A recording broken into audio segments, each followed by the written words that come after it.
G'day Australia, and welcome to a brief explanation of Article 61 Magna Carta Lawful Rebellion. Just to clarify something, the reason that I do most of my stuff from my car is because I have terrible digital, what do you call it, internet reception from where I live. So mobile or fixed, it doesn't matter, it's terrible. So I have to come out in the car and get a good signal so I can put these videos up. And I hope you enjoy them, and I hope you subscribe to our channel, because if you don't subscribe to all of our channels and our pages and our groups and our website, you're going to miss out on things, or you'll be catching up all the time, and you need to get this stuff, when it's hot off the press. Okay, so let me just read you the Article 61 from the Magna Carta, and we do have a video that tells you about the validity of Magna Carta, and also your sovereignty as a sovereign Australian, but we'll get to that in another video. This is Magna Carta, Article 61. Since we have granted all these things of God for the better ordering of our kingdom, and to allay the discord that has arisen between us and our barons. This is obviously the monarch speaking in the third person. And since we desire that they shall be enjoyed in their entirety with lasting strength forever, we give and grant to the barons the following security. The barons shall elect 25 of their number to keep and cause to be observed with all their might the peace and liberties granted and confirmed to them in this charter, which is the Magna Carta. If we, our Chief Justice, our officials, or any of our servants offend in any respect against any man, or transgress any of the articles of the peace or of this security, and the offence is made known to 4 of the said 25 barons, they shall come to us, or in our absence from the kingdom to the Chief Justice, to declare it and claim immediate redress. If we, or in our absence abroad, the Chief Justice, make no redress within 40 days, reckoning from the day on which the offence was declared to us or to him, the 4 barons shall refer further matter to the rest of the 25 barons who may distrain upon and assail us in every way possible, with the support of the whole community of the land. That's the people. By seizing our castles, lands, possessions, or anything else saving only our own person and those of the Queen and our children. In other words, you cannot take them prisoner until they have secured such redress as they have determined upon. Having secured the redress, they may then resume their normal obedience to us, which is their loyalty to the Crown. Any man who so desires may take an oath to obey the commands of the 25 barons for the achievement of these ends, and to join with them in assailing us to the utmost of his power. We give public and free permission to take this oath to any man who so desires, and at no time will we prohibit any man from taking it. Indeed, we will compel any of our subjects who are unwilling to take it to swear it at our command.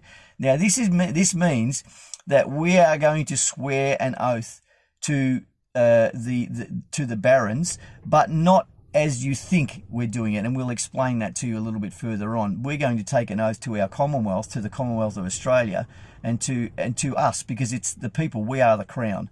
Okay, we in Australia, we are the people. We are the people of the Commonwealth. We are sovereign Australians, and that's going to be our oath.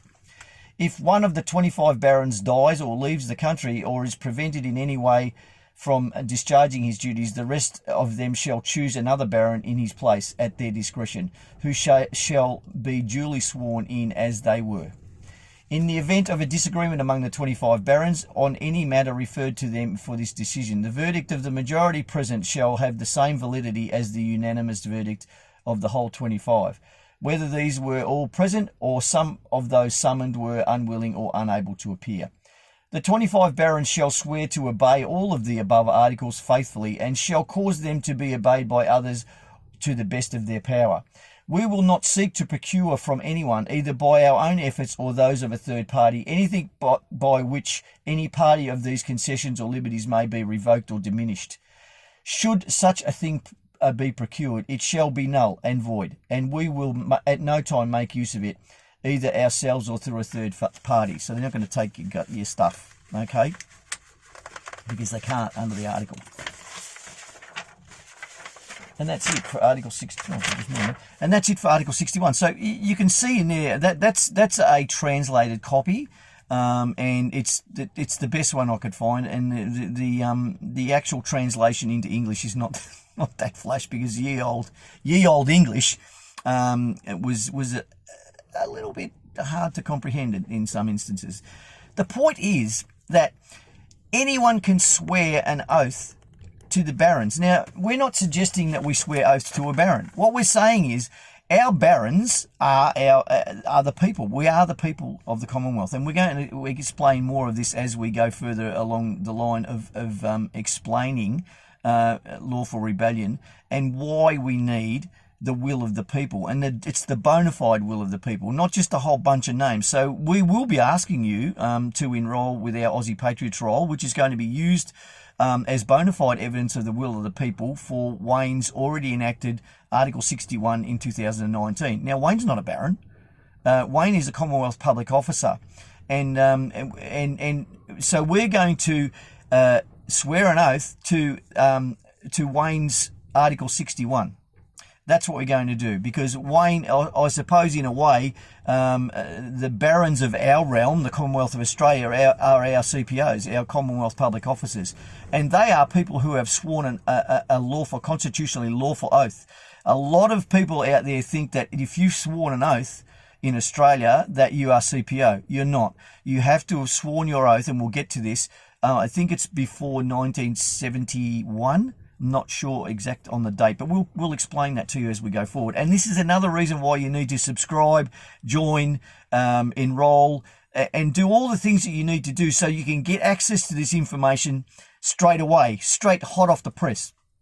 Now, we already have some videos recorded, one on your sovereignty as a sovereign Australian, and one of the validity of the Magna Carta, and it dispels all the suggestions that Magna Carta is irrelevant and doesn't exist anymore because it was changed by the Parliament of the UK.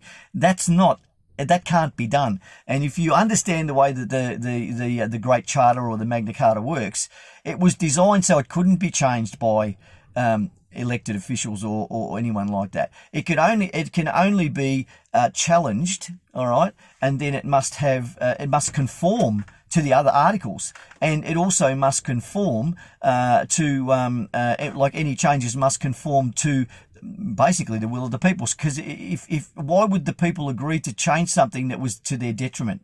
They wouldn't. And while there's a lot of things going around about popes changing or null and voiding the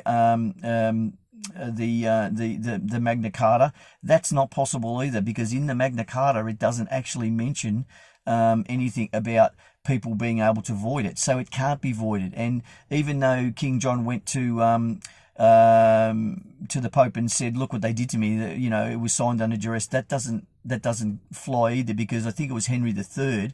Some years later, that was this is in 1215, the Magna Carta. It's, I think, 1625, something around there. And I'm sorry I don't have the dates, but I'm in the car.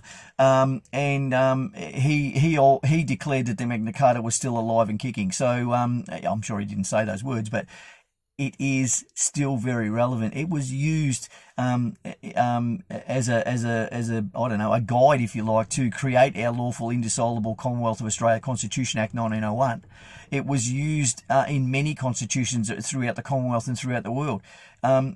It was used in the Human Rights Charter. So how can you say that it doesn't exist? The document itself,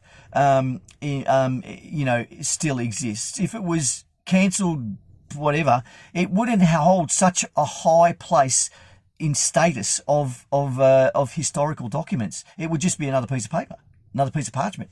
So please don't listen to the rubbish that's been perpetrated throughout the community at the moment, because what it is, it's called conditioning, and it's conditioning you to believe, and it's not right that you believe it, that you only have the rights given to you by your government.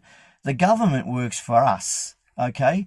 The monarchy, mentioned in our constitution, Queen Victoria, her heirs and successors, it also mentions Knights Temporal and the Commons, which is the people. Okay, so the Privy Council and all those sort of things that people say, no, they can't help us.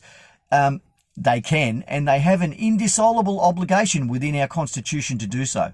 So we'll get onto that a little bit later on. But this is talking about Magna Carta now, and specifically Article 61, lawful rebellion. So I hope you will get. We will be actually posting copies of all these documents once we find out how to put them on our website. So the links will be all in the information attached to this video. But you have to subscribe, you have to join us, and you have to enroll on our Lawful Rebellion Aussie Patriots Roll, because we need your help. Okay, I don't know how many times I can say that. And to all those people out there that are working on state issues, saying, oh, no, we're going to do the state. Commonwealth overrides states and territories. So by all means do whatever you need to do in your states, but also lend your voice to our Commonwealth constitutional action, because we need your help. Okay, Advance Australia Fair, as I always say, I love this country. There's my red duster up there. Fly it proudly in the car, you know, it goes everywhere with me. So until next time, keep the faith, join us, enroll with our Aussie Patriots Roll, and subscribe to our channel so that you can get the information. See you later, Advances.